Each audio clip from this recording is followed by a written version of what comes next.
നിങ്ങൾ അങ്ങനെയല്ലല്ലോ. നിങ്ങൾ PS ശ്രീനിവാസന്റെ പാർട്ടിയല്ലേ, അച്യുത മേനോന്റെ പാർട്ടിയല്ലേ, EMSന്റെ പാർട്ടിയല്ലേ, AKGയുടെ പാർട്ടിയല്ലേ, നിങ്ങൾ PK വാസുദേവൻ നായരുടെ പാർട്ടിയല്ലേ? നിങ്ങൾക്കതാവാവോ? നിങ്ങൾക്കതാവാൻ പാടില്ല. സൈക്കിളിൽ രാജ്യം മുഴുവൻ സൈക്കിൾ ചവിട്ടി സഞ്ചരിച്ച PC ജോഷിയുടെ പാർട്ടിയാണ് ഈ പാർട്ടി. മുഖ്യമന്ത്രി സ്ഥാനത്തിൽ നിന്ന് ഇറങ്ങിയിട്ട് KSRTC ബസ്സിൽ നാട്ടിലേക്ക് പോയ PKVയുടെ പാർട്ടിയാണ് ഈ പാർട്ടി. ആ പാരമ്പര്യം വെച്ചിട്ട്, ആ കോല് വെച്ചിട്ടാണ് നമ്മുടെ ഇന്നത്തെ MLA-മാരെയും ഇന്നത്തെ മന്ത്രിമാരെയും ആരളക്കുന്നത്? പൊതുജനം അളക്കുന്നത്. അപ്പോ ആ കോലുമായിട്ട് താരതമ്യം ചെയ്യുമ്പോ, വലിയ കോലുമായിട്ട് അളക്കുമ്പോ, ഇവരെ അളക്കുമ്പോ വലിയ വ്യത്യാസം കാണും. അപ്പൊ ദേഷ്യം വരും. എന്നാൽ കോൺഗ്രസിനെ അളക്കാൻ പോകുന്ന കോല് ഇത്ര വലിയ കോലല്ല, ചെറിയ കോല. ആ ചെറിയ കോല് വെച്ചിട്ട് അളക്കുമ്പോ വലിയ വ്യത്യാസമില്ല. അതുകൊണ്ട് അവരെ പറ്റി ആക്ഷേപമില്ല. മനസ്സിലായോ? ഇതിന്റെ മനഃശാസ്ത്രം മനസ്സിലായോ? മനഃശാസ്ത്രം മനസ്സിലായോ? നമ്മൾ താരതമ്യം ചെയ്യേണ്ടത് അവരുമായിട്ടല്ല. MLA എന്ത് ചെയ്തു, അവരെ നേതാക്കന്മാർ എങ്ങനെ പെരുമാറുന്നു എന്നല്ല നമ്മൾ അളക്കേണ്ടത്. നമ്മൾ അളക്കേണ്ടത് നമ്മുടെ മുമ്പിൽ നടന്ന, ഉള്ളിൽ നടന്നവരെയാണ്. അവരെ വെച്ചിട്ട് നമ്മളെ അളക്കണം. അവരെന്തായിരുന്നു? അതിനാണ് ഈ അനുസ്മരണം.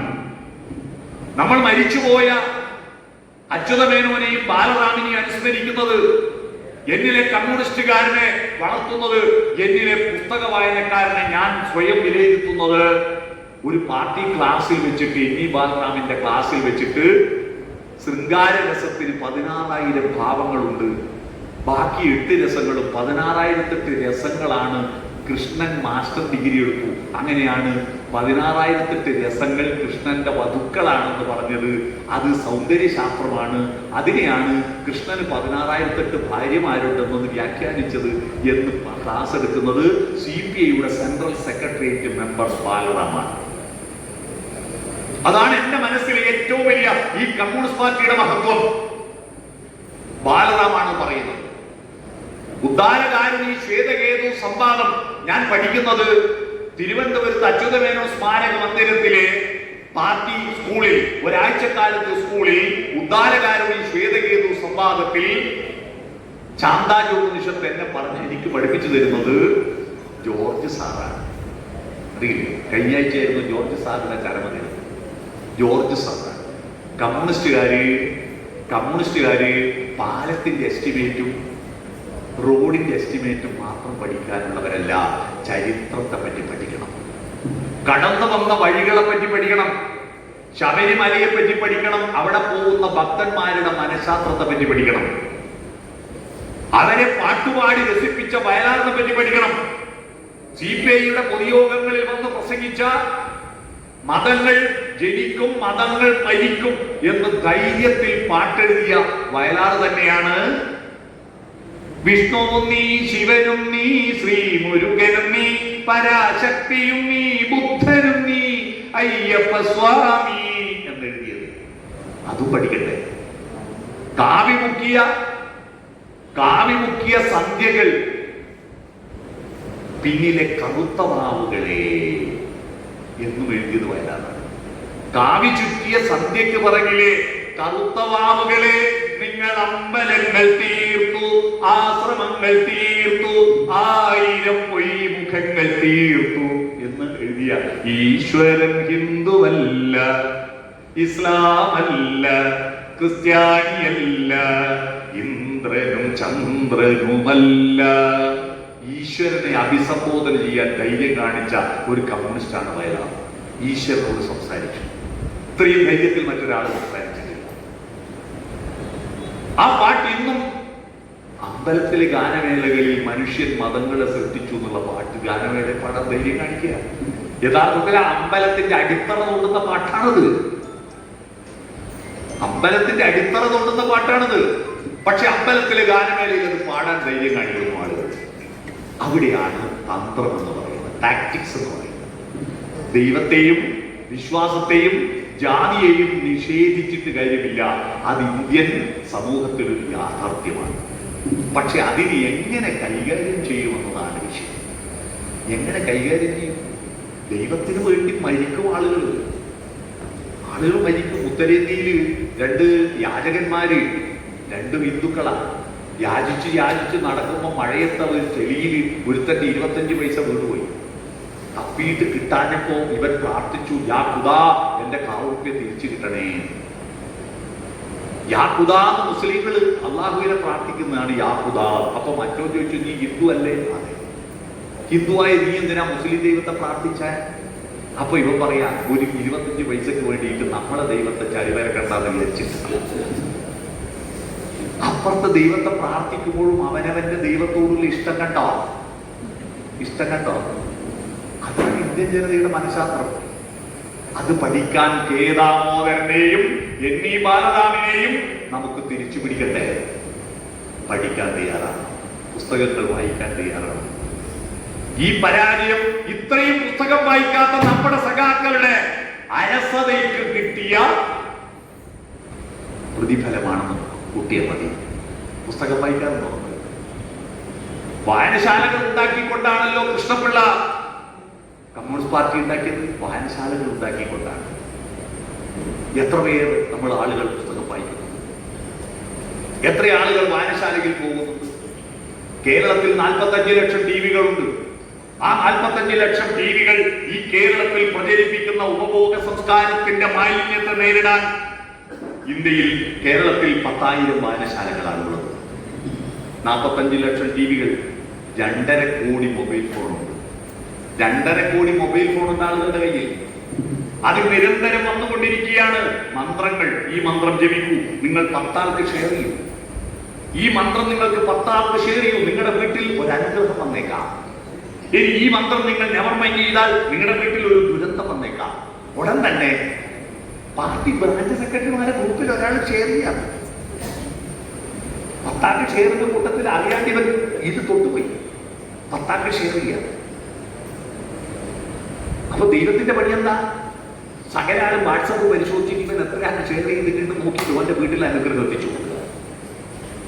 ഇത് ഷെയർ ചെയ്യാത്തവന്റെ വീട്ടിൽ ദുരന്തം എത്തിച്ചു കൊടുക്കുക. ദൈവത്തെ ഇങ്ങനെ അപമാനിക്കൽ വേറെ ആരും കൊണ്ടോ? ഇതാണ് മോഡേൺ ടെക്നോളജിയിലെ ദൈവവിശ്വാസം. ഇതാണ് AI സാങ്കേതിക വിദ്യ ഉപയോഗിച്ചിട്ടാണ് ദൈവത്തെ സന്ദേശം പ്രചരിപ്പിക്കുന്നത് മുഴുവൻ. AI സാങ്കേതിക വിദ്യ ഉപയോഗിച്ച് അത് ശ്രീകൃഷ്ണ സീരിയൽ വിളക്കും കത്തിച്ച് കണ്ട അമ്മമാരല്ലേ നമ്മുടെ നാട്ടിൽ? രാവിലെ 9 മണിക്ക് വിളക്കും വെച്ച് പൂജിച്ചിട്ട് രാമായണ സീരിയലും ശ്രീകൃഷ്ണ സീരിയലും കണ്ടവരാണ് നമ്മുടെ നാട്ടിൽ. അത്തരത്തിലുള്ള മനുഷ്യർ, യുക്തിബോധമോ ശാസ്ത്രബോധമോ തൊട്ടു തീണ്ടിയില്ലാത്ത ഒരുപാട് ആളുകൾ. പക്ഷെ അവരെ നമുക്ക് ബോധ്യപ്പെടുത്താൻ പറ്റട്ടെ. നമ്മുടെ രാജ്യം എങ്ങനെയാ പുറകോട്ട് പോയത്? കൊളംബസ് അമേരിക്ക കണ്ടുപിടിക്കുന്നതിന് 1000 കൊല്ലം മുമ്പ് ഇന്ത്യയിൽ യൂണിവേഴ്സിറ്റി ഉണ്ടായിരുന്നു, നളന്ദയുണ്ടായിരുന്നു, തക്ഷശില ഉണ്ടായിരുന്നില്ലേ? ജമ്മു കാശ്മീരിലെ ഒരു സർവകലാശാല ഉണ്ടായിരുന്നു, ശാരദാ സർവകലാശാല. ആ ശാരദാ സർവകലാശാലയിൽ പോയിട്ട് പഠിച്ചിട്ട് അതേ പേരിൽ കർണാടകത്തിൽ ഒരു സർവകലാശാല തുടങ്ങിയ മനുഷ്യനായിരുന്നു ജഗദ്ഗുരു ആദിശങ്കരൻ. അതാ ശാരദാ പീഠം. മനസ്സിലായത്? കൽഹണൻ എന്ന് പറയുന്ന ഒരു ചരിത്ര ഗവേഷകൻ എഴുതിയ ഒരു പുസ്തകമുണ്ട്. ആ പുസ്തകം കണ്ടെടുത്തിട്ട് അത് മലയാളത്തിലേക്ക് വിവർത്തനം ചെയ്യുന്നത് ജോയിന്റ് കൗൺസിലിന്റെ സംസ്ഥാന സെക്രട്ടറി ആയിരുന്ന കൊറ്റിയത്ത് സദാനന്ദനാണ്. മലയാളത്തിലേക്ക് വിവർത്തനം ചെയ്തിട്ട് മാതൃഭൂമി ബുക്സ് അത് പ്രസിദ്ധീകരിക്കാൻ പോവാം. ആ പുസ്തകത്തിന് അവതാരിക എഴുതാൻ വേണ്ടിയിട്ട് അതിന്റെ DTP കോപ്പി എനിക്ക് അയച്ചു തന്നത്. അതിലാണ് ഞാൻ ഈ ശങ്കരാചാര്യർ അവിടെ പോയി പഠിച്ച് വിവരറിയുന്നത്. അത്തരം സർവകലാശാലകൾ ഉണ്ടായിരുന്നില്ലേ? രാമായണം, മഹാഭാരതം, ഭാഗവതം, ലക്ഷ്മി പുരാണം, ശിവപുരാണം എന്നൊക്കെ പറയുന്നുള്ള പുസ്തകങ്ങളെല്ലാം ഇല്ലേ? അത് ദൈവകൃതികളുടെ അപ്പുറത്തൊരു സാഹിത്യകൃതികളാണ്. എത്ര കഥാപാത്രങ്ങളാണ്! ഞാനൊരു പുരാണ കഥകളിലെ കഥാപാത്രങ്ങളുടെ പേരുകളുടെ അർത്ഥവ്യാഖ്യാനത്തിൽ ഒരു പുസ്തകം എഴുതിക്കൊണ്ടിരിക്കുക. വിഷ്ണുവിന് എങ്ങനെ വിഷ്ണു എന്ന് പേര് വന്നു, ശിവൻ എങ്ങനെ ശിവൻ എന്ന് പേര് വന്നു? അച്ഛനും അമ്മയുടെ പേരല്ലല്ലോ, ഇവരുടെ അച്ഛനും അമ്മയുടെ പേരല്ലല്ലോ. എങ്ങനെയാ വിഷ്ണു എന്ന് വിളിച്ചേ? എന്താണ് ഭഗവതി? എന്താണ് സുബ്രഹ്മണ്യൻ? പേരുകളുടെ അർത്ഥത്തെ പറ്റിയിട്ട് പുസ്തകം എഴുതുമ്പോ ആണ് പുരാണത്തിൽ 33,000 പേരുണ്ട് കേട്ടോ. ഈ പേരുകളെല്ലാം പണ്ടുണ്ടായിരുന്നില്ല. ഈ പുരാണത്തിലുള്ള പേരല്ലേ നമ്മൾ പിന്നിട്ട്? അതിനു മുമ്പ് പേരുണ്ടോ? ഈ പേരുകൾ ഉണ്ടാക്കിയില്ലേ? ധൃതരാഷ്ട്രൻ 100 മക്കൾക്ക് പേരിട്ടില്ലേ? കൗരവന്മാർ 100 ആളെ പേരും ആവർത്തിക്കാതെ പേരിട്ടില്ലേ? രണ്ട് മക്കൾക്ക് പേരിടുന്ന നമ്മുടെ ന്യൂ ജനറേഷൻ പിള്ളേര് കണ്ണനെറ്റ് തപ്പിയാൽ കണ്ടാളോടെന്ന് ചോദിക്കും എന്താ പേരിടുന്നത്. എന്നാ പേരുകൾ ഇല്ലാത്ത കാലത്ത് 100 മക്കൾക്ക് പേരിട്ടു. എന്തൊരു ബുദ്ധിയായിരുന്നു ഇത്രയും കഥാപാത്രങ്ങളും കഥകളും ഉണ്ടാക്കിയത്. നമ്മുടെ ഇംഗ്ലീഷ് മരുന്നപ്പോഴാ വന്ന മെൻഡലീയഫിന്റെ പട്ടികയും 104 മൂലകങ്ങളും ആ മൂലകങ്ങളുടെ രാസത്വരക ശക്തിയും ടെസ്റ്റ് ട്യൂബും പടലും ലാബറട്ടറികളിൽ പരീക്ഷണം നടത്തിയിട്ടാണല്ലോ നമുക്ക് ഒരുപാട് മരുന്നുകൾ ഉണ്ടാക്കിയത്. സ്റ്റെതസ്കോപ്പും മൈക്രോസ്കോപ്പും സ്കാനിങ്ങും എക്സ്റേയും ഒക്കെ കണ്ടെത്തിയതിനു ശേഷമല്ലേ നമ്മൾ മോഡേൺ മെഡിസിൻ ഉണ്ടായത്. എന്ന ഒരു സ്റ്റെതസ്കോപ്പും മൈക്രോസ്കോപ്പും ലാബറട്ടറിയും മെൻഡലീയഫിന്റെ പട്ടികയും ഉണ്ടാകുന്നതിന് 1500 കൊല്ലം മുമ്പ് നമ്മുടെ നാട്ടിലെ മരങ്ങളുടെയും ചെടികളുടെയും വള്ളികളുടെയും ഇലയും തൊലിയും പൂവും കായും വേലും തണ്ടും വായിലിട്ട് ചവച്ചരച്ച് നോക്കിയിട്ട് വാദത്തിന് പറ്റുമോ, പിത്തത്തിന് പറ്റുമോ, കഫത്തിന് പറ്റുമോ എന്ന് മനസ്സിലാക്കിയിട്ട് ആയിരക്കണക്കിന് കഷായവും അരിഷ്ടവും ലേഹ്യവും വടകവും ചൂർണവും തൈലങ്ങളും എഴുതിവെച്ച ചരകനും സുശ്രുതനും സഞ്ജീവനിയും നമ്മുടെ നാട്ടുകാരായിട്ടില്ലേ. എന്തൊരു ബുദ്ധിയാണത്. ഇന്നും നമ്മൾ ചികിത്സിക്കുന്നില്ലേ ആ ആയുർവേദം. ഇത്രയും ബുദ്ധിയായിട്ട് എന്തേ പട്ടിണി റാങ്കിങ്ങിൽ ഇന്ത്യ 103-ാം സ്ഥാനത്തായി പോയത്? എന്തേ? ശിശുമരണ നിരക്കിൽ കുട്ടികൾ മരിക്കുന്നതിൽ ഏറ്റവും കൂടുതൽ കുട്ടികൾ മരിക്കുന്ന രാജ്യങ്ങളിൽ ഇന്ത്യയുടെ സ്ഥാനം 3-ാമത്തെ സ്ഥാനം. നമ്മളൊക്കെ മുമ്പിൽ 2 ആഫ്രിക്കൻ രാജ്യങ്ങളേ ഉള്ളൂ. എന്തേ? ഉത്തരം കണ്ടെത്തിയിട്ടുണ്ടോ? ഇത്രയും ദൈവങ്ങളും ഇത്രയും തത്വശാസ്ത്രങ്ങളൊക്കെ ഉണ്ടായിട്ട് ആ ബുദ്ധിയല്ല ഇവിടെ പോയി. എന്തുകൊണ്ട് നമ്മുടെ രാജ്യം പുറകോട്ട് പോയി? ബ്രിട്ടീഷുകാർ ഭരിച്ചുകൊണ്ട് മാത്രമാണോ? അതിന് മുമ്പ് അങ്ങനെയായിരുന്നില്ലേ? ഒരു 10 നൂറ്റാണ്ട് ഇന്ത്യ ഇരുണ്ട യുഗത്തിലേക്ക് പോയി. എന്തേ? ചരിത്രം പോലും അറിയില്ല. അന്ന് ഭരിച്ച രാജാക്കന്മാരുടെ പേര് പോലും രേഖപ്പെടുത്താൻ ഒരാളുണ്ടായിരുന്നില്ല. എന്തേ? ഒന്നും വേണ്ട. ഈ ഹാളിൽ കാണുന്ന ഏതെങ്കിലും ഒരു വസ്തു ഇന്ത്യയെ കണ്ടുപിടിച്ചുകൊണ്ടോ? ഈ മൈക്ക് കണ്ടുപിടിച്ച ഇന്ത്യയിലല്ല, ഈ വാച്ച് കണ്ടുപിടിച്ച ഇന്ത്യയിലല്ല, കണ്ണട കണ്ടുപിടിച്ച ഇന്ത്യയിലല്ല, പേന കണ്ടുപിടിച്ച ഇന്ത്യയിലല്ല, അച്ചടി കണ്ടുപിടിച്ച ഇന്ത്യയിലല്ല, ബൾബ് കണ്ടുപിടിച്ച, ഫാന് കണ്ടുപിടിച്ച, ഞാൻ വന്ന ട്രെയിനും കാറും കണ്ടുപിടിച്ചത്, നിങ്ങളിരിക്കുന്ന കസേര പ്ലാസ്റ്റിക് കണ്ടുപിടിച്ചത്, മൊബൈൽ ഫോൺ കണ്ടുപിടിച്ചത് ഒന്നും ഇന്ത്യയിലല്ല. ഇതൊക്കെ വിദേശികൾ കണ്ടുപിടിച്ച. ഇന്ത്യയുടെ ബുദ്ധി എവിടെ പോയി?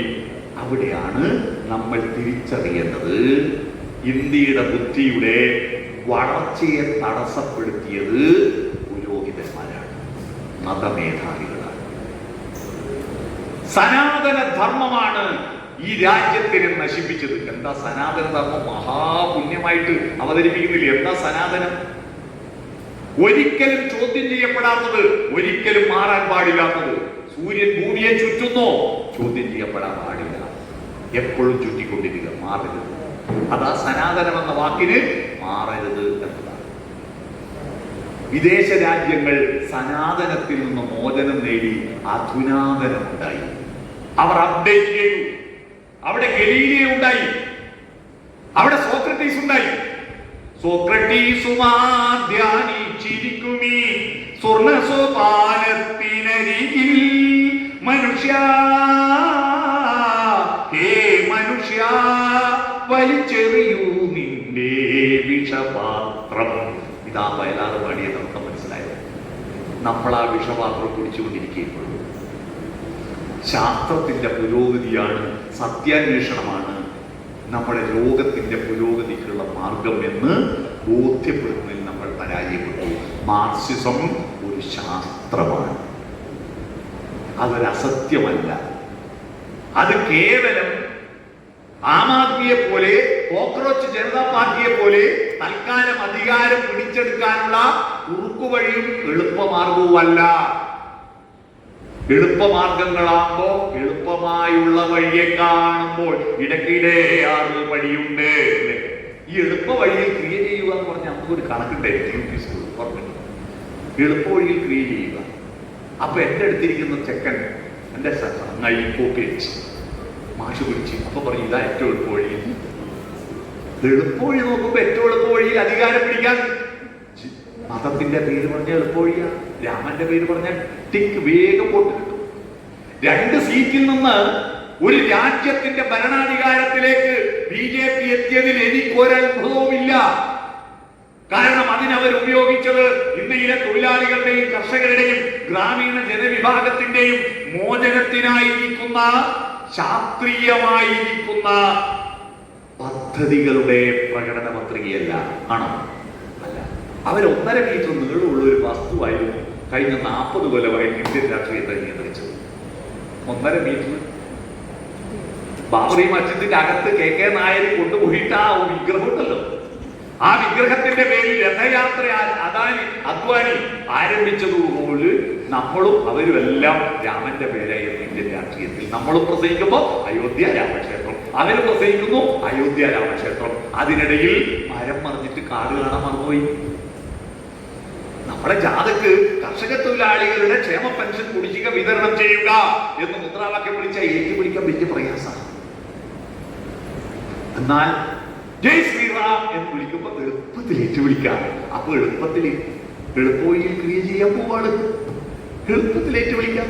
അതുകൊണ്ടാണ് കേരളത്തിൽ കേട്ട ഏറ്റവും അശ്ലീല മുദ്രാവാക്യം ഏതാണെന്നറിയോ? കഴിഞ്ഞ കാലഘട്ടത്തിൽ കോൺഗ്രസിന്റെ സമരത്തിൽ സ്വാമിയെ അയ്യപ്പോ അയ്യപ്പോ സ്വാമിയെ, കോൺഗ്രസിന്റെ സമരത്തിൽ മുദ്രാവാക്യം വിളിക്കുക.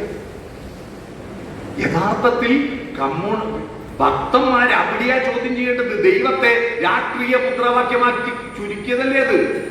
സ്വാമിയെ അയ്യപ്പോ അയ്യപ്പോ സ്വാമിയെ ഒരു പാർട്ടിയുടെ മുദ്രാവാക്യം. എന്തൊരു അപമാനമാണ് ദൈവത്തിനുണ്ടാക്കിയവര്, ഇല്ലേ? എളുപ്പമായുള്ള വഴിയെ കാണുകയാണ് അത്. ശാസ്ത്രം പറയുക എളുപ്പമല്ല, ബോധ്യപ്പെടുത്ത എളുപ്പമല്ല. എങ്ങനെയാണ് ദൈവം ഉണ്ടായത്? ഓംകാരത്തിന്റെ അർത്ഥം എന്താ? നമ്മൾ പഠിച്ചോ? ഓംകാരത്തിന്റെ അർത്ഥം എന്താന്ന് ഒരു വേദാന്ത സെമിനാറിൽ ഞാൻ ചോദിച്ചപ്പോ ഒരാൾ എഴുന്നേറ്റ് എന്ന് പറയാ, ഓംകാരം എന്ന് പറഞ്ഞാൽ ദൈവത്തെ ഡൗൺലോഡ് ആക്കുന്ന പാസ്വേഡാണ്. ഓം നമശിവായ എന്ന് പറഞ്ഞാൽ ശിവൻ ഡൗൺലോഡായി കിട്ടും. ഓം നാരായണായ എന്ന് പറഞ്ഞാൽ വിഷ്ണു ഡൗൺലോഡായി കിട്ടും. എന്താണ് ഓംകാരം? ദൈവവുമായിട്ട് ഒരു ബന്ധമില്ലാത്ത ഓംകാരം. അറിയാമോ? മനുഷ്യൻ ആദ്യം ഉണ്ടായ കാലബോധമാണ് ഓംകാരം. കാലബോധത്തിൽ നിന്ന് ദൈവബോധം ഉണ്ടായത്. ദൈവം എന്നത് ഡിസ്കവറിയാണോ ഇൻവെൻഷൻ ആണോ എന്നതിന് ഏറ്റവും നല്ല തെളിവാണിത്. Columbus discovered America. അതവിടെ ഉള്ള സാധനം കണ്ടെത്തി, അയാൾ ആദ്യം കണ്ടു. പക്ഷെ മാർക്കോണി ഇൻവെന്റഡ് റേഡിയോ. ദൈവം ഡിസ്കവറിയാണോ ഇൻവെൻഷനാണോ? ഉള്ള ഒന്നിനെ കണ്ടെത്തിയതല്ല, ഇൻവെൻഷനാണ് ദൈവം. മനുഷ്യൻ സൃഷ്ടിച്ചതാ. എങ്ങനെ? അതാണ് മനുഷ്യൻ മതങ്ങളെ സൃഷ്ടിച്ചു, മതങ്ങൾ ദൈവത്തെ സൃഷ്ടിച്ചു. ധൈര്യത്തിൽ വയലാറ് പാടിയതാണ്.